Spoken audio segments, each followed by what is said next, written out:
Happy today. I am William Brown from IamWilliamBrown.com. This is Disconnect to Connect One Word Conversations. One Word Conversations is a self-discovery, relationship-building conversation designed to invite you to look at your language to see how you're communicating with um, the people around you. Many times we come up with all the lovely words that we can think of and still find ourselves in a place of disconnection. Mainly because words don't just come with definitions, they come with stories, expectations, and even energy. So I suppose that I invite you to have a one word conversation so you can learn a little bit more about yourself, the person that you're speaking with, and maybe, just maybe, build on your relationship. One word conversations are brought to you by IamWilliamBrown.com, a place to help you be yourself and live your life. One way that I spotlight what's available at the I Am William Brown store is our U cards. Our U cards are a part of the Beyond the Shell series. Beyond the Shell series is a couple of children's books, Finding You Beyond What Protects You and The Journey to Stay You, and a journal. You are complete. So here are the U cards that I picked to set the intentions for this conversation. I am grateful. You are lovable, and there is no one youer than you. So I don't know how that's going to come up within this conversation, but if it does, that would be great. So this is the moment where I invite you to like, share, ask questions. If you're watching on YouTube, subscribe so you can be alerted the next time that we go live. Now, this is one of those shows where my guest has decided to be surprised with the word. So this is a mystery word, and so they'll get it live on air. So as I do, I invite my guest in so we can have a conversation. Good morning. Hey, good morning. How you doing? I am doing great. How are you? This Wonderful. is this is the moment where I invite my guests to introduce themselves however it feels comfortable to them. All right. So, for anybody who doesn't know me, my name is Tariq Shabazz. I'm a candidate for the 11th Congressional District of Ohio. How much further do you want me to go in detail? Because I don't have How, any problem. yeah, however Okay. however you want. That's Okay. that's All this right. free flowing. All right. So, for anybody who's actually never met me before, first I would say it's unfortunate we haven't met, but that doesn't mean we can't continue on embarking on a journey and building together. I'm born and raised in Cleveland, Ohio, so I have the life experience that I know so many people are dealing with within the inner cities of America, especially pertaining to the amount of gun violence and violent crime. Sorry, the gun violence and violent crime, the lack of economic opportunity for the individuals who reside in those communities, as well as the prison pipeline is still going on. All of those things are extremely prevalent, and I recognize them coming up as a child, living in the community, and I always wanted to do something different. It would be a lie to say that some of the things that I happen to see on an everyday basis didn't affect me in certain manner.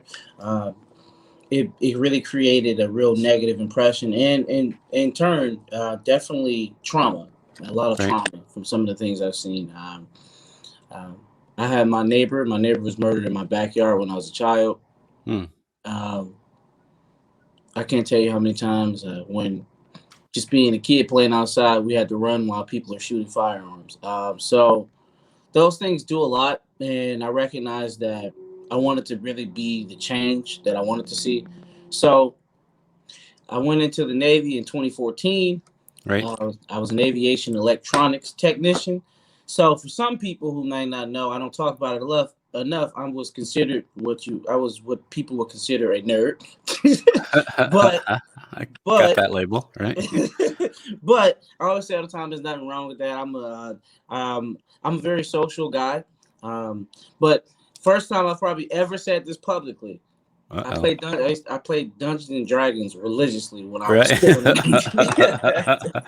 So So, you are like you are in that nerd category, right? oh You're yeah, I deep was there. like, this is something most people don't know about me. I was really in there. Like, I mean, like we would have fun. We would play for hours, 6 hours, playing Right. Dungeons and Dragons. I'm a sorcerer or a warlock. And this is how you know I'm serious. Oh I'm, yeah. No, that's great. Thank you for being a part of this conversation. I That's the one thing about these conversations is that when people introduce themselves, whoever wants to show up shows up, and that's yeah, when we have a conversation. So your nerd wanted to show up today, yeah. and He so wanted here to we show are. up today. And so here we are. So So the word that we're going to unpack for today, the word is who. So yeah. So how does the word who land for you? I don't know. When I think of the term "who," I guess I'm gonna say I'm gonna think about, like, I guess myself a little bit, like, in terms of who am I, Right. um, and I'll give you a perfect example. So some of the things that I don't talk about enough is I went into the Navy. I enlisted when I was about 20 years old. I just turned 20. I had just turned 20 when I had signed up. Hmm. I was 19 when I first started talking to them. So I did a little bit of college, just a little bit, and I was not doing well. That's the Right. first thing I'll say. I was not doing well. And for anybody who doesn't know, I have a master's now, but when I first started, Right. was not on track. I had a lot of issues going on outside. It was just really, it was starting to become too much. So when I got into the Navy, I was 20. I got out around 25. I was about to turn 26 years old. Um, so for the most part, most of my adult life, I had practically been in the military. And if anybody who's ever been in the military, you're not necessarily learning how to be a better version of you. Right. You're being taught to be a better version of a sailor or of Mm. whatever service that branch that you're in. So you can be the best for the overall mission. So Right. those things are extremely difficult. And one of the things I would say that, again, on my transition out, I had a very tough time with adjusting to who am I, that part Right. of it. Got it. Because for the most part, I mean, I can't tell you how many watches I've stood. I can tell you how many, in terms of duty. Like, anybody who doesn't know watches when you stand a post or things of that nature.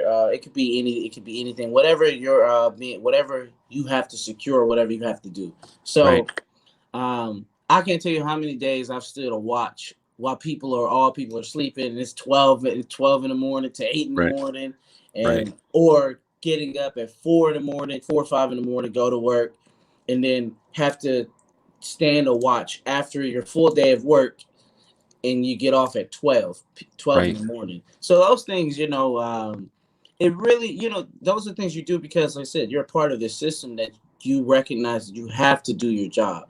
You have to. And oftentimes I would see this a lot in the military is that sometimes individuals had a hard time um, adjusting to what do they like.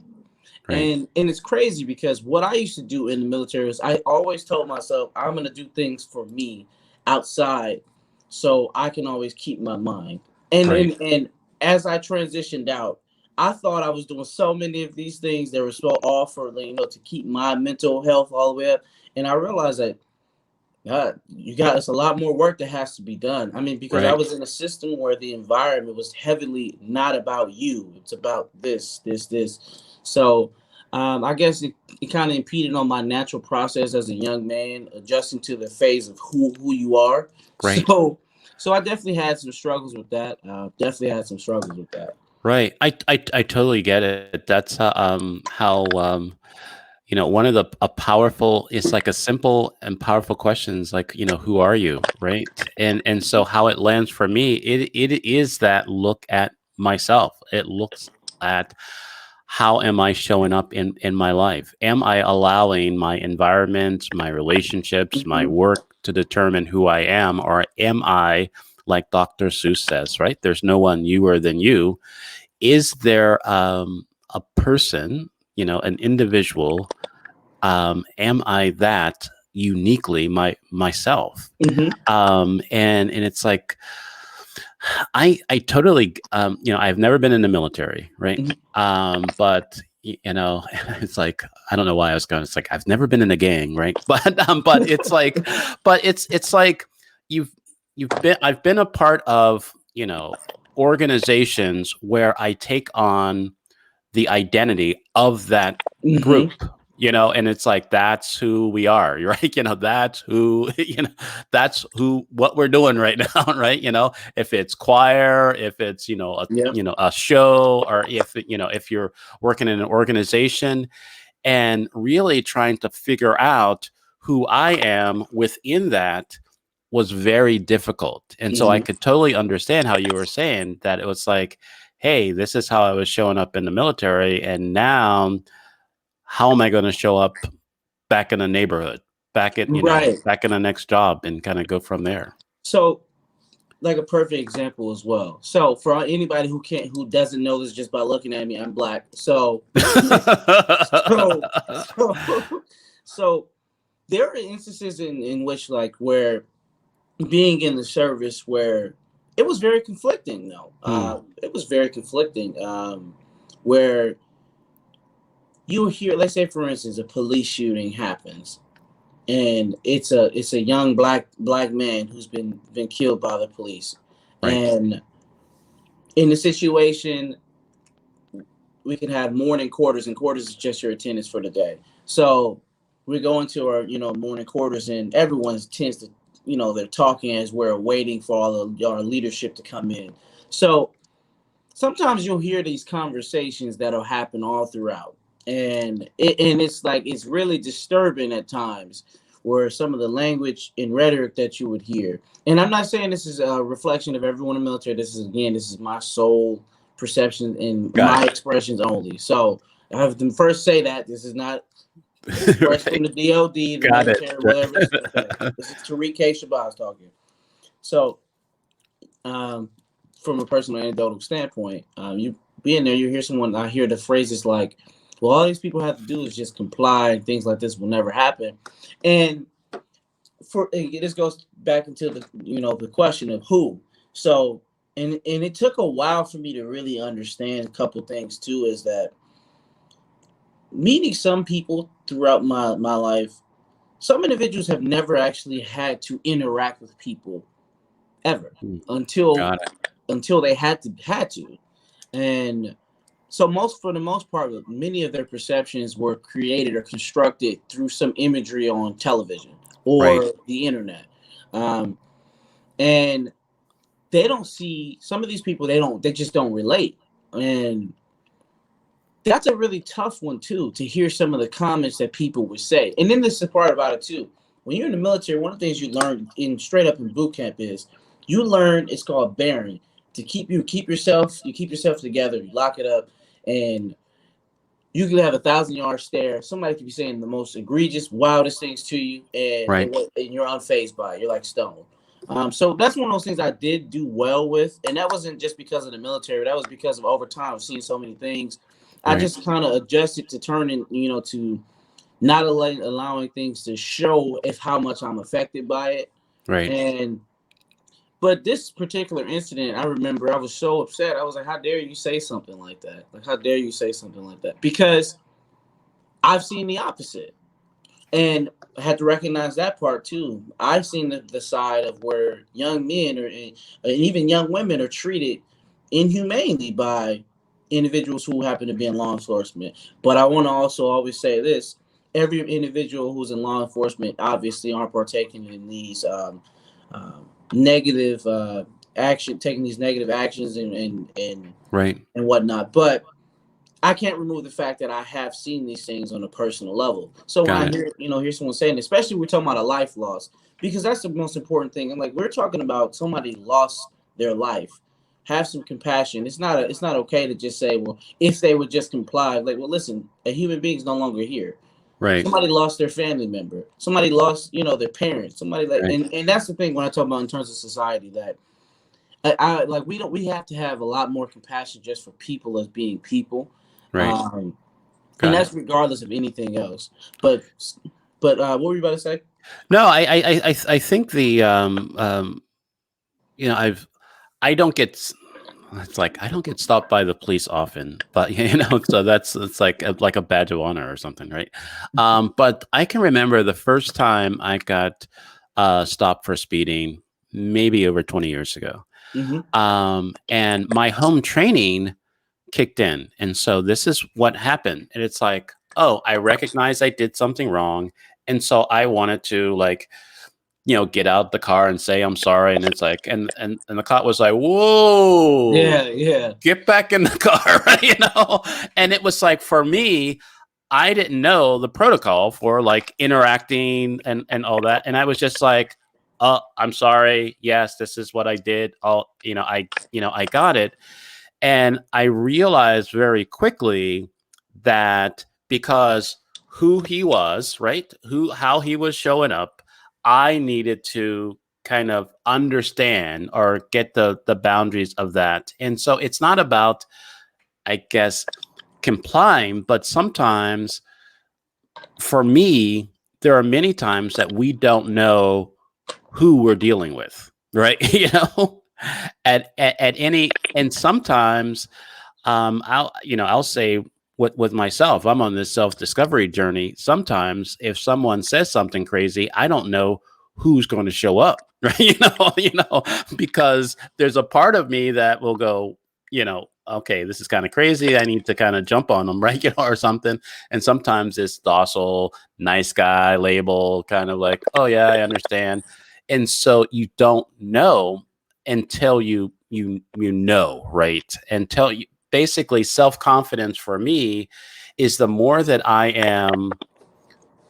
show up as myself, I'm Mm-hmm. confident that myself will show up, if that makes sense, right? That there is this sense that I know who I am, I know what's important to me, and I know how I want to show up in any environment, either a difficult environment or a Mm-hmm. calm environment.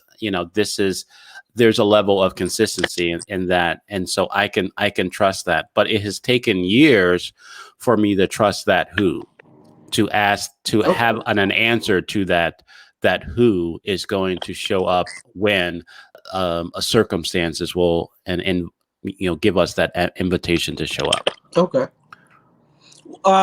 So what I'll say in terms of the word again, in terms of the word, Okay, one word who. So one thing about me, I would say specifically, is that I know one thing is that I'm not everything I was yesterday, got and it. I know that I'm constantly improving on who I am today. So tomorrow I can be the best version of what I want to be. Um, so in the past, let's see if some of the things that I've done I probably never talked about. When I was a kid, I was a I was a mathlete when I was a child. See, again, that's that nerd part again. Got it right. Most people don't know that part. So yeah, I was a mathlete when I was a kid. I used to perform. We used to actually go compete and whatnot.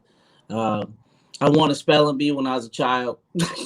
Right. So I guess that was a cool thing for me. I Right. won a spelling bee. Then I lost one. We were trying to win. I was trying to win. We were trying to win a regional one. I lost it. I was so upset. Right. And I still remember the word I got wrong too. It was penultimate. I remember the Oh, word. oh boy, Yeah, I still yeah, can't spell that. Right. yeah. Like and it's Right. spelled exactly like how it sounds. And I was so upset, and I spelled it wrong. Right. Then the other thing was, what else have I done over my time? Oh, so funny thing is going, segueing into the whole political realm. Right. I used to perform in speech and debate, Right. and so in high school, we would go all around the state and of Ohio, and we would compete. And which one did I do? I used to do impromptu. So Okay. impromptu, for anyone who's not doesn't recognize the guidelines are, you're given a small amount of time, and you're giving a little information, almost like this, like, hey, here's your Right. words, or here's what you're going to talk about. Right. You have X amount of minutes to prepare for it, and then bam, you got to go right from there and make Right. your points. So I used to perform impromptu. Never necessarily did Lincoln Douglas, but I did. I was in the the General Assembly. So for speech and debate. So that was fun. That really taught me the building blocks of number Right. one, how to draft legislation, whether it is a bill or a resolution, or even in some situations, what you won't see as much are amendments, because Right. those don't come very easy to get Right. implemented. Um, and also we learned just in terms of the parliamentary procedures that occur throughout the General Assembly, just the decorum that you're supposed to have, the way that you approach things. Because in the House, you can't just go and say, well, you can't just say things like this, like, Representative so and so, you suck. You can't say Right. that. Right. So Right. it's more so, it's supposed to be more so, well, my colleague from so and so, Right. is either ill informed or something. Like it can't. Right. You're not even supposed to be necessarily too direct about things, because Right. it's more so. It's a little more inappropriate, the way that you conduct yourselves in that manner. So I learned those things, and then I went over a little bit further in early on in college. Well, even though I wasn't doing well, I remember I had certain positions where I was like a dorm rep, things of that nature. Whatever people needed. Hey, man, let me go down there and go figure it out. We'll get it together. So I did those things. In the military, I was a vice president of an organization called CSAT, which is Hmm. called the Coalition of Sailors Against Destructive Decisions. Hmm. So for some people who may not know this, within the military, we have a huge issue with alcoholism and Got it. That kind drinking of and makes driving. sense. Hmm. Drinking and driving. And I can even tell you this specifically. Again, I'm a real person. I like to be I like to be as authentic as possible, so people can kind of feel who I am. I've Gotcha. had issues in terms with never with drinking and driving, but I've had instances with drinking starting to become an issue as well, because there are instances where you really get down while you're in the military. Um, Right. I don't think it's talked about enough what it really feels like. You're separated from your family for extended periods of time. Right. Even if you're not deployed, being Right. all across the country, or some people being stationed on other parts of the world, um, and you're not around your family for a while, sometimes it starts to really affect your mental well-being. Got it. And you start to see people, and then again, the work structure. We're talking about people, you have some instances people are working 12, 13 hours a day straight, Right. every day. And then when you're on a boat, listen, the boat's a whole Yeah, different. I could not imagine That's that. a I just that's a whole different beast. So that's a whole different beast, especially if you're on a carrier. Carrier is a floating city. Literally, it's a floating city. It right. it's a floating city. I mean, I cannot make that up. It's literally a floating city. So it's different. And in the small amount of time I've ever spent on a boat with the thousands of people on that ship, this is something I always say as a takeaway. I felt like I've never been more alone in my life than to be around thousands of people every day. Wow. No. No, I I label myself an introvert, and so I kind of deal with people, right? Right, Mhm. And so, but I'm getting better. I think the one thing, there's a couple things that you mentioned that really landed for me, especially around, I guess, politicians, or the politics. There's a protocol, there is a standard, there's a way of showing up, and it's been a part of your life for a while, and I know it's going to be a part of your future, um, and your present thing, and it's when you're deciding your who, right? When we're deciding our who, um, for me, I'll speak for myself. Mhm. I have um, dismissed or diminished some of the things that I've done in the past, because now I'm trying to carve myself out. But what I'm learning is, the more that I can get clues from my past, some of the things that I was interested in, some of the things that I got caught up in, some things that I had to deal with, was it was kind of preparing me for what I'm stepping into now. And it feels Mhm. like for you, there's a lot of things from what was happening in your community, what was happening in the military, and what was happening in high school, right? And different things that you were doing that is almost set you up to be in a position to take on, running for Congress, right? Being, or being in Congress, Right. I mean, and it's that type of thing. And sometimes even with, the media or people around us think that if we are not doing that right now, or we haven't done it in a couple of years and they saw that, they think, oh, you don't got experience. It's like, no, my life is this, right? You know what, you hit the nail right on the head. I feel like that's something that needs to really get elaborated on just a little bit more in terms of what it's really like. So being that young person who's coming in, you're the young person on the block saying you're trying to run. Number one, everyone have to always remember this. People say politics isn't personal. Right. The people who say that are typically the ones that take politics the most personal. Right. So, Right. And I have to say that all the time. If politics wasn't personal, when I ran the last time for the congressional seat, I can't tell you how many people just didn't want to talk to me just because of the fact that I ran. So, and then it wasn't just the didn't want to talk to me or converse with me. It was some of them. It was the negative comments or just the association with me that came with the stigma. Right. And the thing about it is, a lot of these comments or perceptions of me, they preceded ever having meeting me, which was different. Right. That was the first one that was different for me. So then, like as you just stated too, where you have people who say things like this. Well, because this person has never done this, now that individual, for some reason, we can put some parameter over it to say that now they can never do this. Right. Which is the most nonsensical argument that I've ever heard. Right.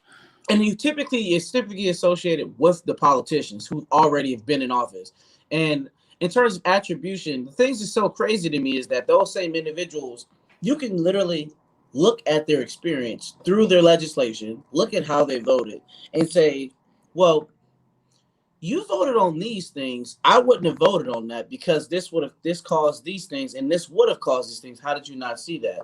And that same individual is like, well, hey, listen, I had the ability to grow from my bad decisions. Right. So now I'm prepared now. But it's like, but what about me? I'm prepared now to not make those decisions. I don't need to do that crazy stuff though. Yeah, like I learned from you already. I don't have to do that because I learned what a decision like that. Like I learned that the stovetop was hot because you put your hand on it. So I don't have to. Right. And that's something that's not talked about enough too. Is like why do people have this perception that because you haven't already done something that now they can create some parameters saying that there's no way that you have the ability or the competency to actually handle said position. And it's a non-starter for me. That's a non-starter. Right. It's and I appreciate that, and I hear that so times, and it's almost instinctually. I don't know if that was the word, but it is. I mean, because I think we do that to ourselves too. I mean, we talk ourselves out of showing up in our lives because we've never done it before. There are many times that I will admit, since we're admitting stuff. Okay. I want to play the guitar. I've always wanted to play the guitar. I have a guitar.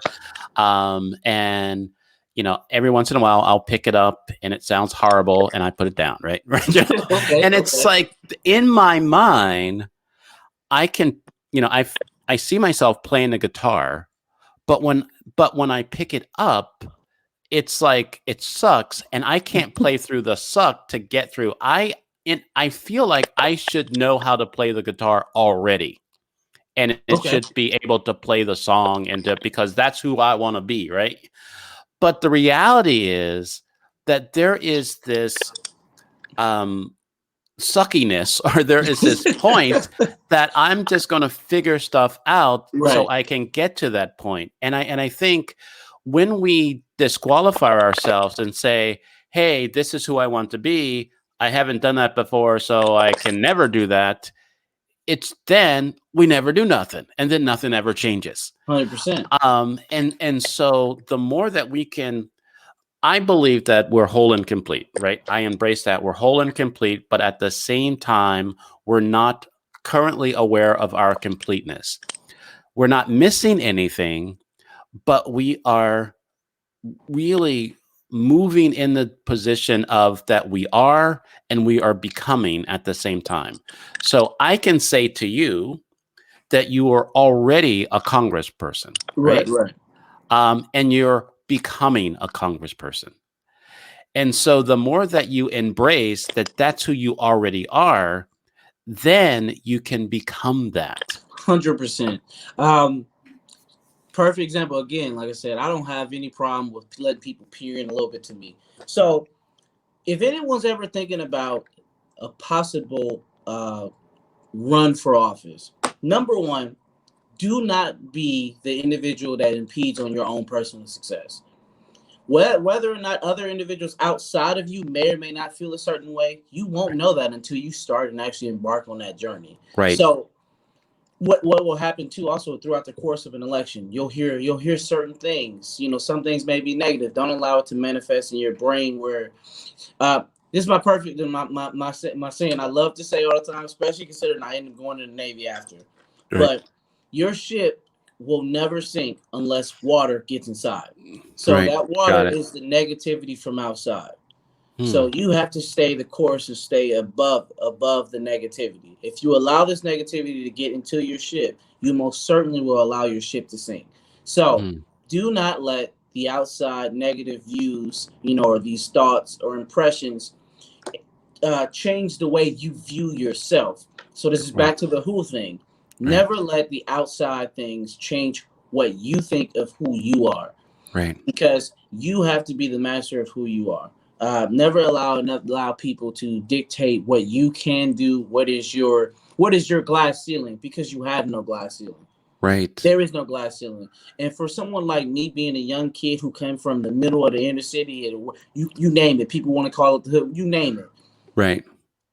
I didn't see a lot of opportunities where I grew up. Right. Got it. You know what? The only opportunities I saw was the ability to go out there and go do the same things I seen was going on. And Hmm. it's a very easy conversation. I don't think people understand how easy it is to go and do certain things. It's Right. just quick. Hey, listen, man, we're really in a bad bind. Hey, need some. What you got? Anything? You got any work anything for me? That's Right. that. It's that easy. That's how quick it is for somebody to go into that life. It's that Right. quick. It's that quick. Got it. So it's really a battle, because there again, not seeing those opportunities around for me. I said no one's gonna ever tell me where I can go, Got because it. I know I've saw personally how easily life can end. At 16 years old, I had a young man put a firearm on me, put it right in my face, and say he was gonna kill me right outside, Hmm. broad daylight. And only thing I saw was my entire life flash. And at that time, I didn't feel like I did any of the things I wanted to do. I felt Right. like I was going to lose every ability I had to be able to influence. So right now, so every day that I'm standing here and I'm talking to people, I'm always remembering that day. I will Right. always remember that day, because I remember from from years ago that I couldn't have been here this day to go and to go talk to more people, reach more young people, so to show them that we have a way to build, a way to keep going. Wow. And I'm not gonna lie to people. I understand the conditions that we're facing, they're not okay. I talked to a young mother a month or two back, and she told me that young people are shooting outside her house every other week. And Hmm. she said, I want you to see something. She showed me her garage and showed me a bullet hole that was in her garage, and said, I want you to know that my kid sleeps just right over that. And she showed me it. And Hmm. I was heartbroken. Her son's bed was right above it. Her son could have been shot just laying Hmm. in bed. Hmm. And those are the things that I know all too well about. And that's what I'm saying. I know that I have that same life experience as some of these people who are being forgotten and not being talked about, because why? They're in an impoverished section of society. Right. What good will they do? They're not educated. They're not going to be the ones who are going to. They don't know who they are. How redress actually works. They don't know who to contact if something is wrong, or they have issues in the community. Whether it's The streets or the streets are in a bad condition, material condition. Who do they call? They may not know. Right. So that is why these things tends to keep happening, is because number one, these individuals aren't perceived that they'll actually have the influence to change anything about it. Because again, if you go into any of the nicer neighborhoods, the more, or rather more affluent, and some of these conditions were to occur, you would see immediate impact, immediate change. There wouldn't be this condition where you can have a young person get get shot, gunned down, or in Cleveland specifically, you had someone had was decapitated last year, where it's just business as usual. Right. That's not Wow. a business as usual thing, because people have to recognize this. People in the district, I mean, people in these communities, everyone who's there, who resides there, aren't the ones who are committing these acts. Right. And Mm. far too often people perceive that when you look at these communities, that's why you hear it all the time. Well, what about Chicago? The murder rate. Well, what about this place? What about that place? And I always oftentimes have to say this to people. Do you think everyone who lives in those areas are just ecstatic about the murders that are happening there? Mm. Do you think the elderly are like, that's amazing? More young people are dying out here. And I think that's a very arrogant and counterproductive statement when people make those remarks, because Mm. because the next question is this: when you make a comment like this, like, you know what, yeah, what about Chicago? Do you want to actually talk about some of the groups that are actually dedicated to ending the gun violence in those communities? Do you actually want to go assist? Are you going to put some of your resources to make sure it drives more attention to these things? Mm. You know, and when you tend to ask that question to people, you'll recognize that they weren't actually being genuine when they brought it up. They were just saying it as a counterproductive argument of whether it's probably for gun rights or something like that. Right. Yeah. No, I grew up in the inner city of Pittsburgh. Okay. Um,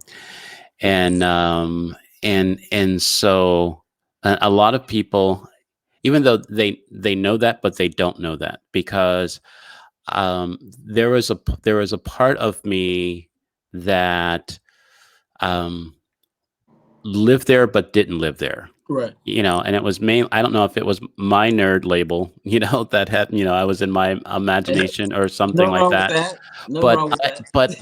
there was a part of me that like I said, I still don't know, because it wasn't something that I was taught, because there was a lot of people in my family that didn't share this belief, um, that my condition, right, my us living in that environment wasn't going to define who I was, and my who. I knew that it wasn't that I was better than that, but I wasn't that.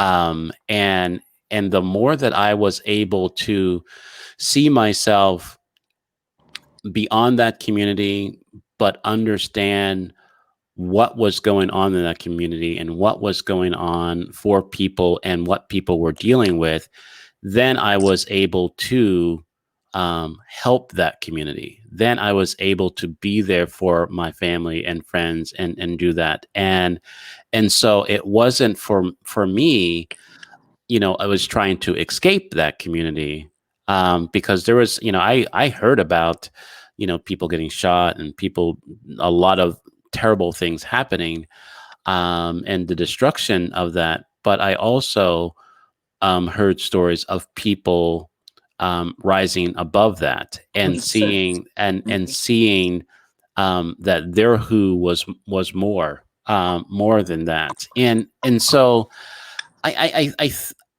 I really think that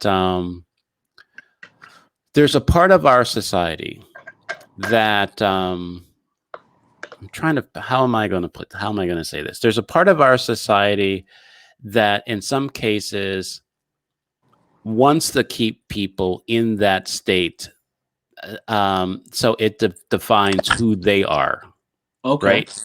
That if because there's this comparison, so I'll say it that way.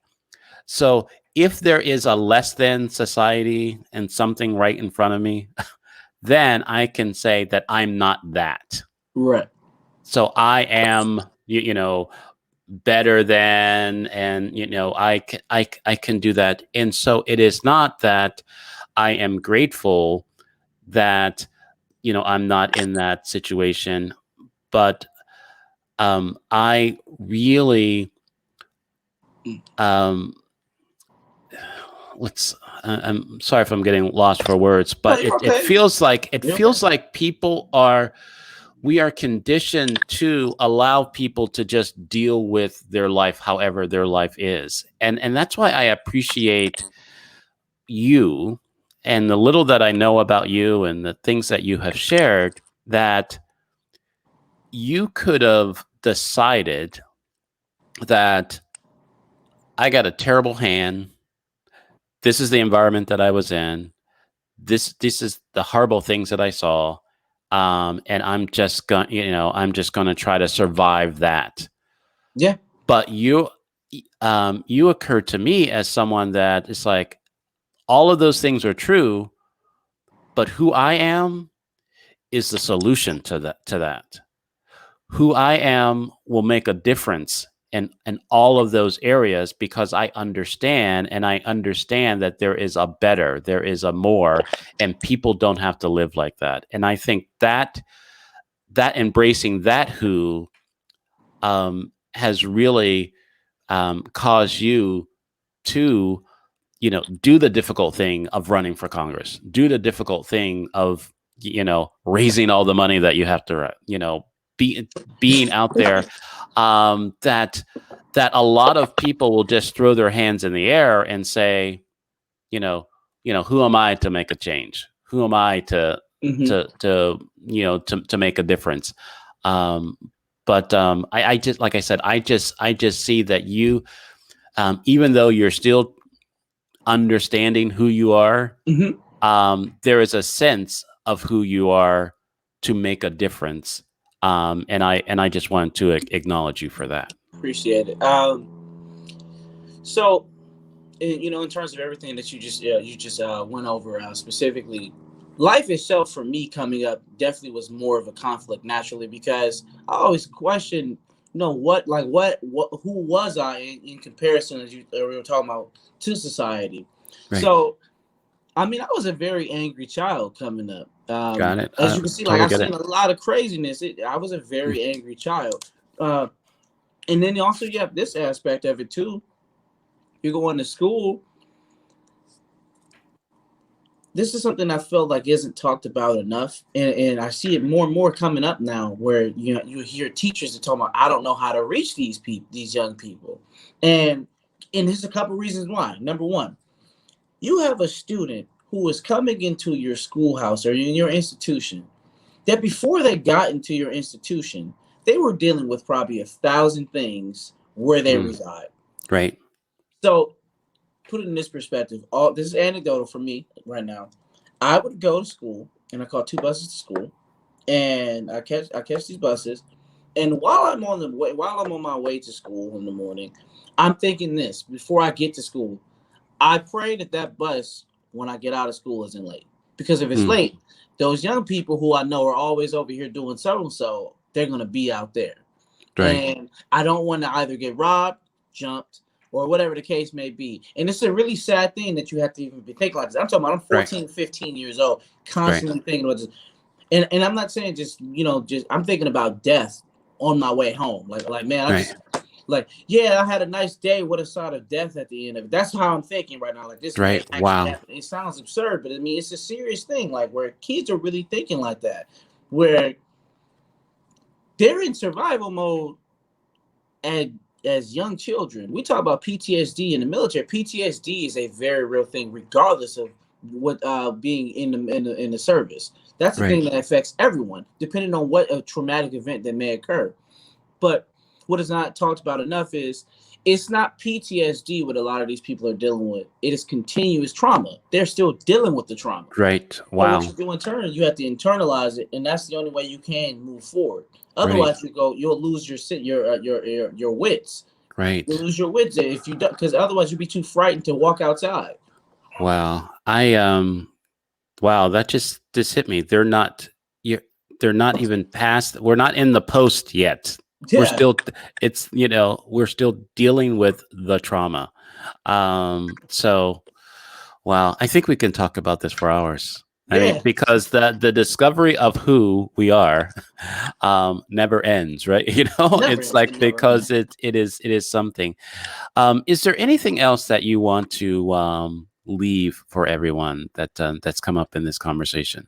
Um, first off, number one, thank you for inviting me onto the show. For all the viewers who may be watching it, just to even have some people willing to listen to some part of my story, I think it's great. But what this story is really about, it's about bigger than me. It's about all those people who didn't have the chance to get out of there. Because Mm, again, like as I stated, at 16 years old, I was fortunate that I was able to walk away from it. I didn't mm, go in full detail how it ended, but I was fortunate to walk away from that. I mm, know so many people who weren't fortunate. I know young men and women who I've come up with who are not here anymore. I know people all throughout that in this prison systems, all these things right now, and not just that, but people who are being left behind. So I want everybody out there to know that you can. If the opportunity presents yourself, keep fighting, don't stop, because every time I saw an opportunity, like for instance what for Congress, nobody's going to tell me that I can't run for it. Nobody's going to tell me what my glass ceiling is, and nobody's going to tell you what yours is. You take every opportunity you can when it presents itself. wow. Thank you very much. This is definitely, I've gotten a sense of who you are, right? And I look forward to hearing more about you. Um, if you're able to stay, I would love to say our goodbyes within the green room. But Okay. this has been a wonderful conversation. Thank you very much. All right, thank you. Who are you? I mean, I've shared in the past that my self-discovery journey started with that question: Who are you? Who are you?